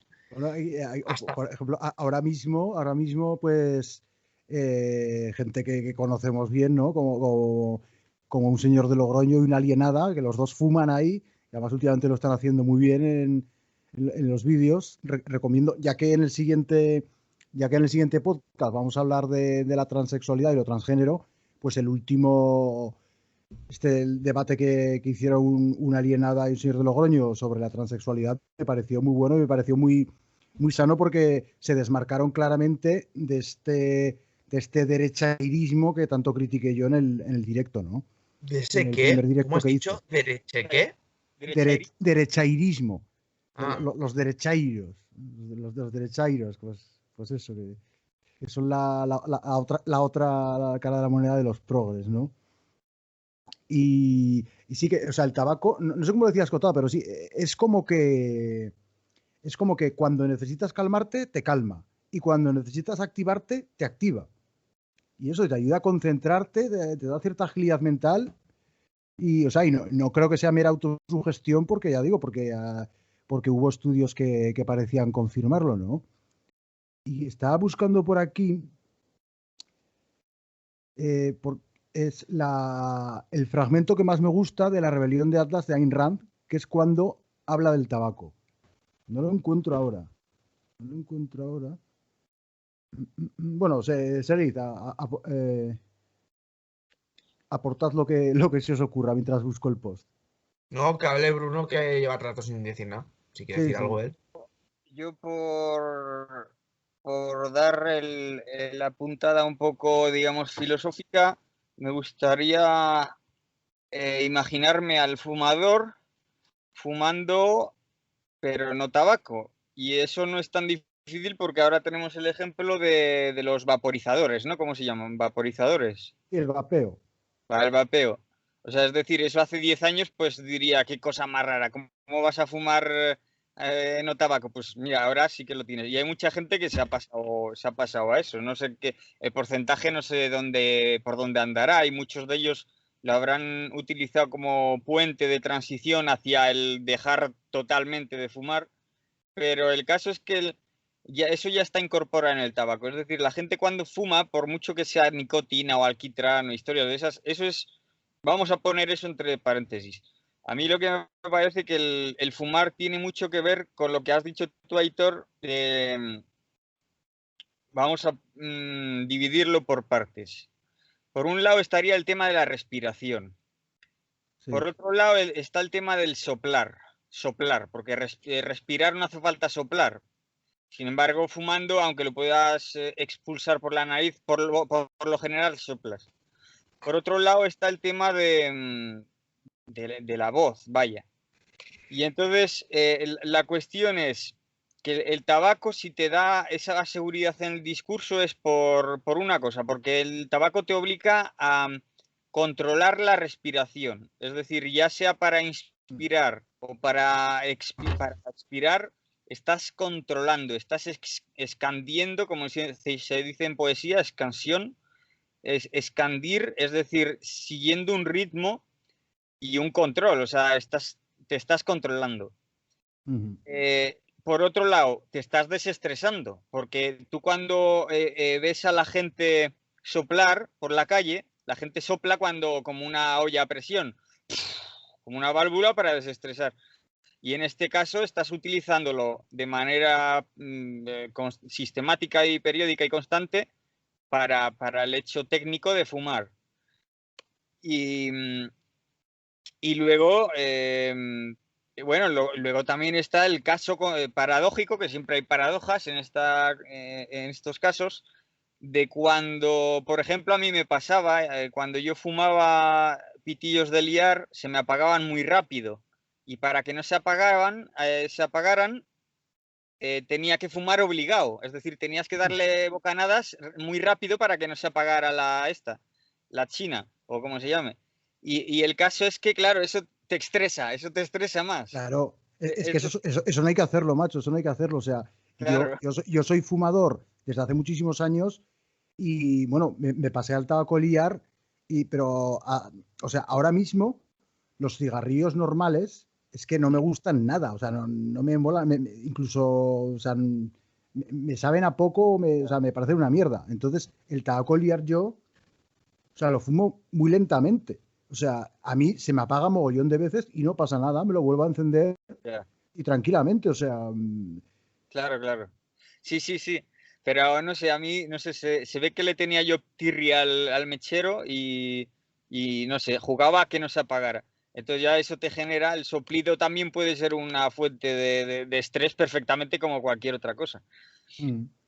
Luego, las drogas, en general, me parece que tienen mucho de medio de acceso a la socialización. Luego está pues la cuestión. Es decir, si ponemos entre paréntesis todo el sistema bioquímico de mecanismo, eso en principio, pero las drogas claro, con esto que decías tú, que era la principal cuestión de la ambigüedad, ¿no? De que a veces dejas los porros y buscas lo que encuentras lo que estabas buscando al empezar a fumar, ¿no? Pues el subidón, el entusiasmo y tal.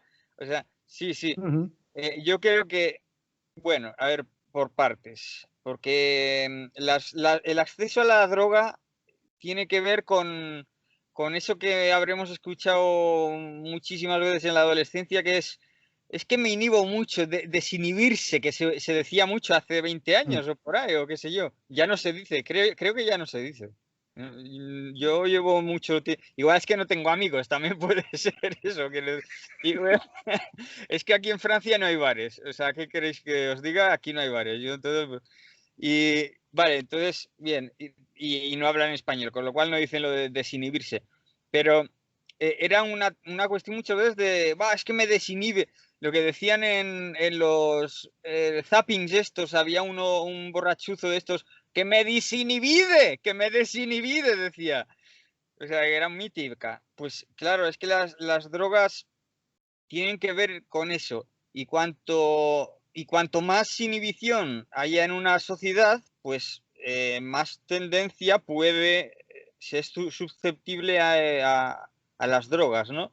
Más tendencia a un mal uso o a un uso ecléctico. Ahí también hay dos caras. Es decir, si tú vives en una sociedad muy inhibida para desinhibirte, tú podrás buscar el recurso de la droga y, y tiene dos lados. El lado positivo es que tú lo buscas meramente pragmáticamente para que te desinhiba y ya está, y luego pues, lo dejas de lado y ya está. Pero claro, también cuanto más necesidad tengas de ello, pues más lo usas en el mal sentido, ¿no? En un uso que no, digamos que abuso. está desvirtualizada la droga, está en un contexto que no necesariamente para desinhibirte hay otros métodos, entonces digamos que te vuelves dependiente y tal. Entonces, y ahí está la cuestión de las drogas como una costumbre, el acceso a las drogas como necesidad de contacto social y tal. Y luego el tema de que dejar las drogas te dé un subidón, te entusiasme, pues Sí. tiene que ver también con los planes, ¿no? Los planes que uno tenga a largo plazo, es decir, o a corto o a medio. Si uno necesita las drogas para acceder a un nuevo medio social, pues ya las drogas, al margen del efecto bioquímico que te producen un entusiasmo por la mera entrada en ese ambiente social. Y si uno deja las drogas, seguramente sea porque ya ese medio o simplemente haya desaparecido, como quizás tu caso, tú igual antes fumabas en bares o qué sé yo, o con colegas y ahora igual no están en el caso. No, no es el caso, no es el caso. O sea, yo de fumar en la intimidad, básicamente. Bueno, sí, vale, que igual no es el caso, pero vamos. No, pero eso tiene que ver con, sí, o sea, eso es un fenómeno muy Sí, extendido, de que se asocia una cierta droga a la que te has habituado con eso, con un cierto medio, con un cierto contexto. O sea, que mucha gente, por ejemplo, que era adicta pues, a una droga o a otra, pues al mudarse a otra ciudad, al cambiar de amigos, al cambiar el contexto, ya parece que no necesitan esa droga. Y claro, y cuando se dan cuenta de que por X o por Y, es decir, en tu caso parece que han sido las migrañas, ¿no?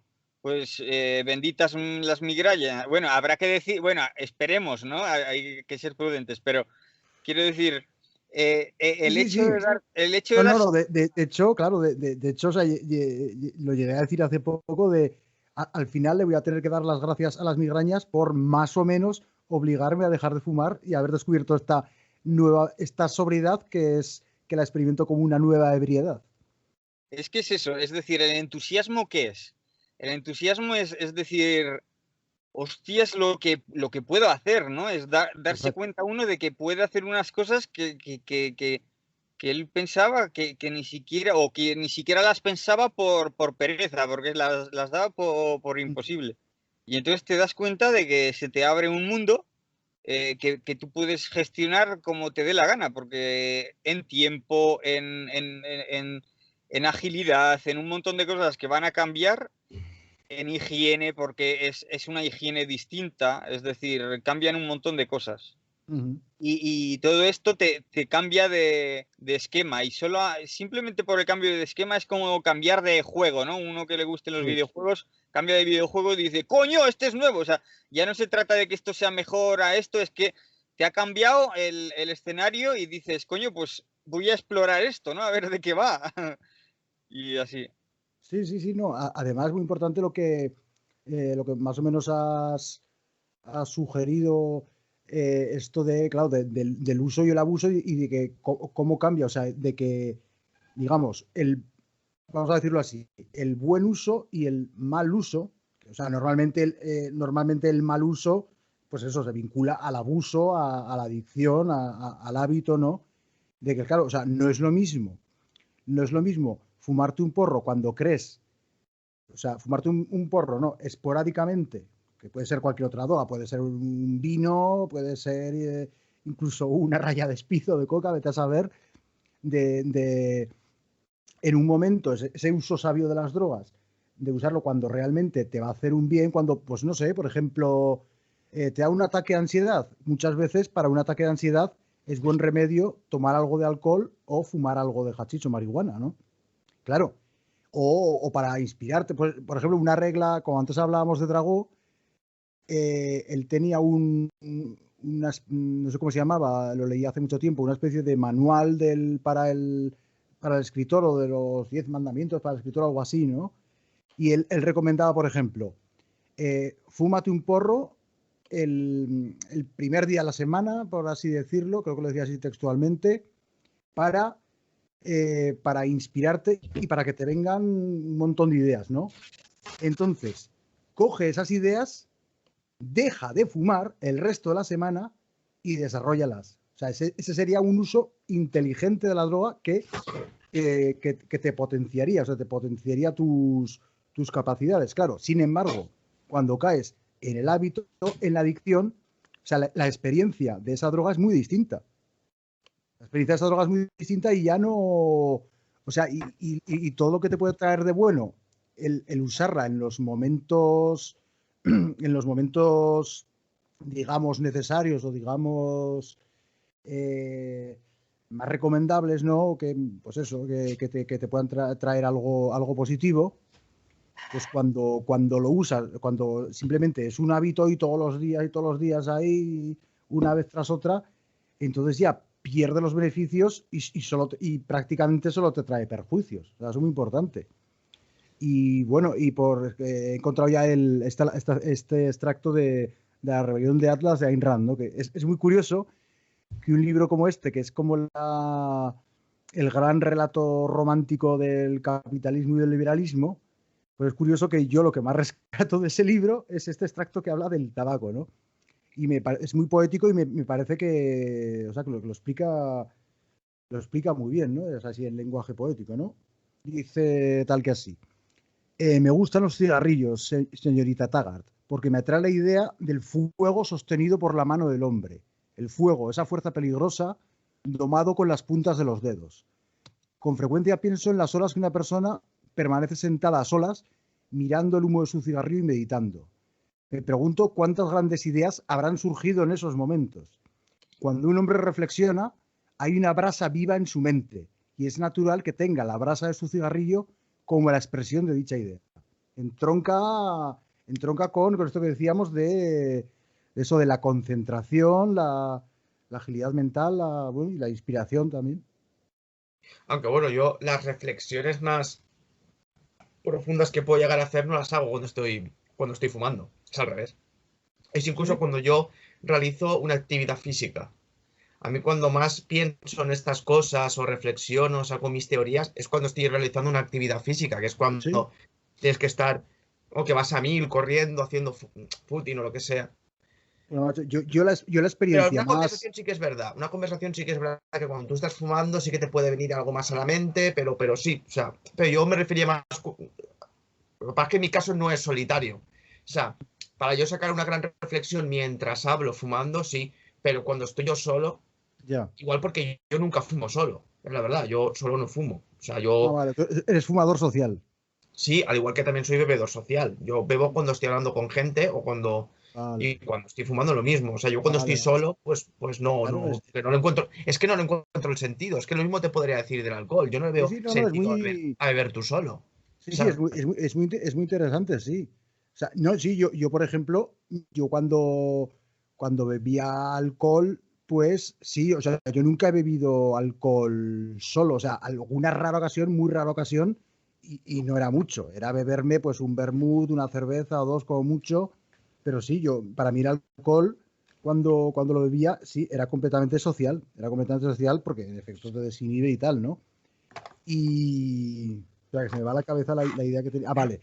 Que, que claro, o sea, hay que insistir mucho en eso, de cómo las drogas afectan de manera muy distinta a distintas personas, ya no solo por el metabolismo, ya no solo porque los cerebros son distintos y le afectan de manera distinta, sino también por el contexto que decimos, por la personalidad de cada uno. Tú, por ejemplo, pues eres fumador social y dices que no te vienen grandes ideas fumando solo, pero yo tengo una experiencia muy distinta. O sea, yo los momentos que he tenido de eso, de mayor calma, inspiración, o sea, esto que te vienen ideas y te da revuelta la cabeza y llegas a ciertas conclusiones y dices, joder, ahora lo entiendo y tal.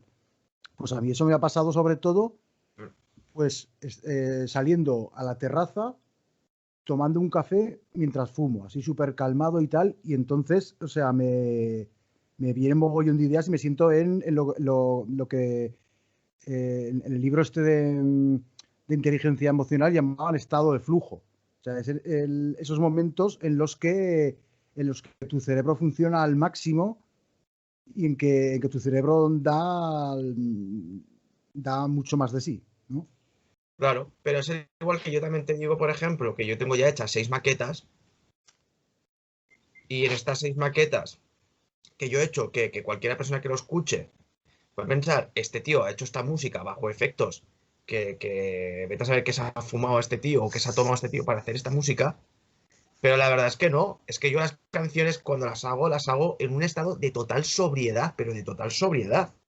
De Ujú, nada, o sea, voy normal, o a lo mejor bebo agua o me echo una Coca-Cola, nada más, ujú. nada más. De hecho, cuando yo, por ejemplo, he estado con un colega, a lo mejor en su casa, y me ha dicho, va, que le mola el rollo de las maquetas, y dice, va, vamos a intentar hacer una canción tal, y claro, vamos los dos, fumados, yo llego a un punto que le digo, oye, tío, para, no me apetece. Es que no me apetece, es que cuando voy a fumar no me apetece. Me apetece, eso sí, escuchar mis canciones que yo he hecho, eso me mola. Pero ponerme a hacer canciones, a buscar un sampler de aquí, un Mm. sampler de allá, yo no. Yo prefiero escuchar la música, sentirla, verme un vídeo de cualquier gilipollez, verme Sí. una película, pegarme las risas y poco Claro. más, tío. Yo no Yo soy de. ahí, yo ahí tengo una experiencia también distinta, pero quizá no tan distinta como con el tabaco. O sea, porque yo, o sea, yo tengo una muy larga experiencia de vincular la marihuana o el hachís con la música, ¿no? Y claro, y también, es claro, yo decía, o sea, eh, no es lo mismo, no es lo mismo cómo afecta las drogas a distintos individuos, pero tampoco, para un mismo individuo, tampoco es lo mismo todas las veces que consumes drogas. Por ejemplo, pues eso, fumando marihuana o hachís, pues muchas veces eso me han venido mogollón de ideas, ¿no? Me ha inspirado y tal. Pero también tiene un perjuicio, a veces muy grave, que es que te pones a tocar la guitarra y estás súper torpe. O que te olvidas, dices, sí, voy a hacer este acorde y luego el otro, y al momento te olvidas. Pero eso no pasa siempre, no me ha pasado eso siempre. O sea, que a veces hay, por un lado, una inspiración y por otro lado, una torpeza a la hora de tocar el instrumento, incluso a la hora de la memoria a corto plazo, pero hay otras veces en que no te entorpece tanto. O sea, no siempre afecta igual, es bastante curioso. No sé si queréis aportar algo más. Sí, simplemente eso, que me interesaba. Es que es verdad, es que este tema, ya si vamos a lo personal, es que volvemos al mismo tema, es que en cada persona, en cada individuo afecta de una manera y de otra. O bien por su metabolismo, o bien por su estado mental, o que con estado mental no me refiero a que se esté loco, ¿no? Ni cosas así, pero que es igual. O sea, yo, por ejemplo, hay ciertas drogas que yo tengo miedo a consumir, no las voy a consumir porque tengo miedo a consumirlas. ¿Por qué? Porque yo tengo un estado mental que si yo ya, por ejemplo, con la marihuana me entran ciertos pensamientos a veces que no me gusta que me entren, pues sé que con ese tipo de drogas mucho más psicoactivas, mucho más que la conciencia se te va a otros lares, pues seguramente lo pasaría bastante mal. Igual no. Sí. Igual yo estoy de puta madre y no me sienta mal, pero sinceramente no me quita el sueño el no probarlas, ¿sabes? Claro. Hay gente yo, por ejemplo, yo mira, precisamente las drogas favoritas de Bruno, que son los alucinógenos, yo sé que para mí serían muy peligrosas, que si yo tomo algún alucinógeno, si yo tomo algún alucinógeno, vete a saber, seguramente sería un mal viaje, pero muy mal viaje. Entonces, en su momento tenía la curiosidad por esas drogas, ahora mismo igual la curiosidad la tengo, pero desde luego puede más el miedo a joder. Es que si yo tomo alucinógenos va a ser terrible. Hay veces que el miedo, que se critica mucho el miedo, es que con el miedo no vas a ninguna parte. A veces el miedo es un mecanismo de autodefensa. Y a veces el miedo es necesario. A veces el miedo te puede proteger, ¿sabes? Hay veces que el miedo evidentemente te puede llevar a situaciones de mierda, no te digo que no. Pero es como mucho, ¿no? No todo tiene que ser bueno o malo de per se. Es decir, el miedo, unas cosas, pues podrán ser. O sea, el miedo a querer hacer algo o no atreverte a decirle algo a alguien, por lo que sea, ese miedo, pues a la larga te puede crear consecuencias negativas. Pero en este caso, el miedo a no probar una sustancia que te pueda alterar y sabes que sí, que igual no, pero igual sí. O sea, porque aquí sí que te estás jugando. Pues oye, pues igual aquí el miedo no es una cuestión tan negativa, igual pues te aporta más beneficios bueno, es que te aporta beneficios, es que no te aporta ninguna cosa negativa, te aporta beneficios, únicamente. Sin desmerecer a aquellas personas, como pueda ser Bruno, que le gustan los alucinógenos, me parece perfecto y lo respeto, pero porque él podrá hacerlo, y es así, pero yo no puedo. Más o menos, pues, el barajar un poco, poner en la balanza y dices, a ver, es que los potenciales beneficios son bastante menores o parecen bastante menores que los potenciales perjuicios, ¿no? Y el miedo, claro, puede ser patológico. El miedo puede ser patológico, puede impedirte, bueno, el miedo puede llevarte a no vivir, a no hacer nada, pero el miedo también te ayuda a sobrevivir, está claro. Es un mecanismo de autodefensa. Y esto se explica mucho también, por ejemplo, con el tema de los prejuicios o el racismo en muchos aspectos, ¿no? O sea, el racismo, los estereotipos o los prejuicios son mecanismos de autodefensa. Si tú vas por la calle y te encuentras un grupo de GES, por ejemplo, y estás tú solo y tú decides cambiar de calle o o te vas a Tres Manzanas, pues a ver, igual no te pasa nada. Pero ¿y si te pasa qué? Entonces es un mecanismo de autodefensa que tú tienes de ese miedo que te permite decir, vale, no, igual no me pasa nada, pero sé que haciéndolo no me va a pasar. No sé, yo no veo, yo no veo el miedo como siempre como algo. Si te cambias de acera, te vas por otro lado, no va a pasar nada. Pero si no lo haces, parece que hay bastantes posibilidades de que sí te pase algo. Entonces, claro, es lo inteligente. es lo inteligente, Sí, o sea, el está miedo no tiene clarísimo. por qué ser, lo vuelvo a decir, es que el miedo puede ser algo, el miedo se tiene que utilizar, no es que se tenga, el miedo es que, lo vuelvo a decir, es algo muy natural, o sea, es un mecanismo, vuelvo a decir, de autodefensa que tenemos todos los animales. Ujú, sí. Yo por ir concluyendo, no sé si igual Bruno nos puede ilustrar un poco más sobre esto de los estados de conciencia, esto que decíamos, esta contradicción de eso, o sea, esta de relativizar la sobriedad y la ebriedad.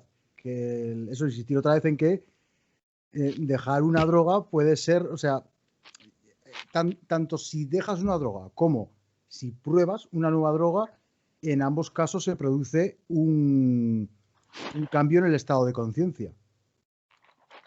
O sea, no sé si por ahí puede desarrollar algo más, Bruno, ya hemos hablado de ello, pero Sí, por hablar un poco, concluir por ya. acabar de Sí, porque yo desarrollar de el hecho tema, que es muy interesante. enseguida me tengo que ir. Es un poco la conjunción de contrarios, es decir, que, qué sé yo, mucha luz ciega, ¿no? Es decir, mucha droga, mucha droga pues produce el efecto contrario y ninguna droga, cuando está uno muy drogado, pues es un efecto liberador total. O sea que, igual que con la luz, ¿no? Que mucha luz. Y los estados de conciencia es eso, porque por mucho que se pretenda hacer de los estados de conciencia una cosa gradual, lo cierto es que en cada uno de esos escalones te encuentras con que si tú te encuentras, por ejemplo, se suele imaginar esto, ilustrar con el tema de las ondas beta, gamma, o sea, el cerebro vibra a ciertas frecuencias, ¿no? Entonces, si vibra en ondas beta o alfa o gamma, pues según en que pues está más cercano al estado de vigilia o al de somnolencia y tal.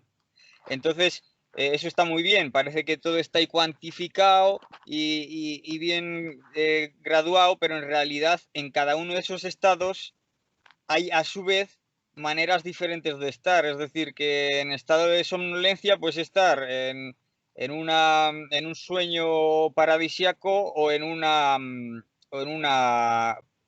pesadilla. Y en un estado de chute de LSD te puede dar un mal viaje y en un momento, al momento siguiente estás también de buen viaje. Es decir, que ahí siempre hay una inestabilidad intrínseca. Luego, en cuanto, ya por terminar, lo que ha dicho Aitor sobre que sus momentos de inspiración le vienen haciendo ejercicio y tal. Y a mí me sucede prácticamente lo mismo. No tanto un ejercicio estandarizado y tal, en plan gimnasio, que bueno, que yo eso, pues. No, pero yendo a la montaña, por ejemplo, yendo a la montaña o trabajando porque yo en el trabajo estoy todo el rato haciendo cosas muy, muy diversas y que implican todo el cuerpo, los grandes grupos musculares y tal. Y yo creo que hay un razonar en el cuerpo y que es un razonamiento que es el primer analogado, es decir, es el razonamiento por excelencia. O sea, los cuerpos, su movimiento, como decía Spinoza, nadie sabe lo que puede un cuerpo, porque nadie sabe lo que puede la razón, es decir, el cuerpo es la razón primera, vamos. Bueno, el cuerpo y su relación con lo que no es cuerpo, pero que es lo mismo, eso está todo conjugado, es como lo de onda y cuerpo, eso está todo junto, vamos. Y eso. Mm. No sé si quiere añadir algo Aitor o nos vamos despidiendo. Pues sí que yo ya pongo por concluir eso, que, a ver, ya por concluir en general con todo el debate que hemos hecho, pues a ver, yo incido en una cosa y es que, pues, que ojalá que los seres humanos no necesitáramos de las drogas para desarrollarnos socialmente o para desarrollar nuestras teorías o lo que sea, que evidentemente pues tenemos que tratar de tener una vida sana. Hay que reconocer también y hay que hacer un poco de autocrítica que estos vicios, pues que a la larga no nos aportan ningún beneficio en lo que es la salud, esto es así, y esto no se puede recriminar porque es la verdad, pero desgraciadamente, pues mira, es lo que nos, lo que tenemos. Es decir, no te puedo dar un mensaje de chavales, no os droguéis, no hacéis tal, porque yo no soy una persona, ni creo que los que estamos aquí somos personas para dar consejos de nada. Simplemente que tengamos que ser conscientes de que las drogas es algo que existe, que tenemos que darle el uso pero bueno, pues como un uso pues razonable y lo más responsable posible, aunque eso a veces pues pueda ser difícil hacerlo, ¿vale? Pero no intentemos caer en eso. O sea, es que intentemos también hacer vida sana y aunque te fumes Pero tu que no porrito, es, te fumes tus cigarros o bebas algo, que por lo menos lo puedas combinar de normal con una vida sana, de pero alimentación sana, hacer deporte físico, etcétera. que no es vida insana, que si es que fumar no es hacer vida insana, tampoco, pero bueno. No, vida insana no, pero si estás todo el día, te fumas 3 paquetes al día de tabaco, igual muy sano no es. No, A eso me refiero, pero bueno, que Bueno, decir es que bueno yo para el bicho. eso sí, es verdad, para prevenir el contagio del bicho sí que parece que es bueno, ¿no? Sí. Sí, sí. No, pues nada, pues por concluir, lo primero decir que creo que es uno de los mejores podcasts en los que he participado, o sea, ha sido brutal, ha sido muy fecundo, ha habido ahí un feedback que se suele decir, ¿no? Una sinergia, ¿no? De que entre todos hemos ido llegando a ideas muy... Claras y distintas. Sí, sí, claras y no, distintas, ha vamos a molado decirlo así. porque tampoco nos hemos puesto a discutir, ni han habido posiciones tan contrarias. Que decir, No, más o claro, menos hemos estado un poco. ha sido un coloquio más que un debate, sí. David Santos aprende de nuestros debates. Ay, Esto ay, es tender puentes. ay. Sí, sí, sí. Y bueno, pues eso, por concluir, yo diría, pues, vamos a ver, que, bueno, pues más o menos en la línea de lo que acabas de decir tú, Aitor, de que, de que tan estúpido es promover el dino a las drogas, que las drogas son malas, como la apología de la drogadicción y decir, no, las drogas son buenas, hay que drogarse, ¿no? Que muchas veces, bueno, lo de Tierno Galván con lo de con lo de rockeros, el que no esté colocado que se coloque y al loro. Ya te digo. El ultra boomer, ¿eh?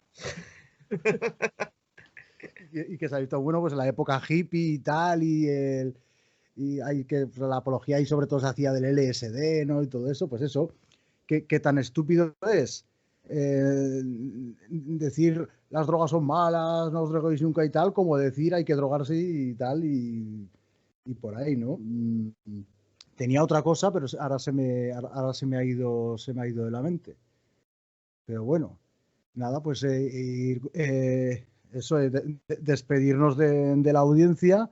Hay una cosa que me gustaría decir para chapar. Vale. Ahora Así, es que es una mientras cosa que, tanto, mientras tanto me volverá a venir la idea que se me ha ido. si vamos a legalizar, o sea, si vamos a legalizar o sea, quiero decir, el debate es, si vamos a legalizar las drogas y vamos a mantener, si vamos a si tenemos que mantener y legalizar la marihuana y demás drogas, que la sola droga la puedo entender, pero sobre todo la marihuana porque es nociva y demás, entonces aquí tendría que entrar también el alcohol e incluso el tabaco. Claro. Es, como diríamos en mi pueblo, o follen tots o no folla ningú. O follamos todos o no folla nadie. O todo legal o todo ilegal. Lo que no sirve es o unas cosas Me sí y gusta otras bastante cosas no. más Eso no me esa sirve. que la clásica española, la que estaba diciendo Bruno, porque esa me parece uno de los refranes o de los dichos más horrendos del mundo. Eso sí que es machista. Eso sí que es machista de verdad, pero vamos, eso sí que es masculinidad tóxica de la serie. Hombre, pero en sabiduría valenciana, en valenciano queda mejor. O follen tots o no folla ningú. Nos quedamos con eso. Y bueno, pues eso de nada, despedirnos, agradeceros la participación, agradecer a la audiencia que se han quedado hasta el final, si es que se han quedado, y emplazarles a la próxima, a la segunda parte, en la que ya pues nos centraremos en el tema del sexo. Pero bueno, será todo esto, pues eso, sexo, drogas y rock and roll, ¿no? Y armas. Y ya, temas Gansta. Pues Venga, eso, nada, hasta la próxima. hasta la próxima. Un saludo para Rubén Gisbert. A new light breaks out.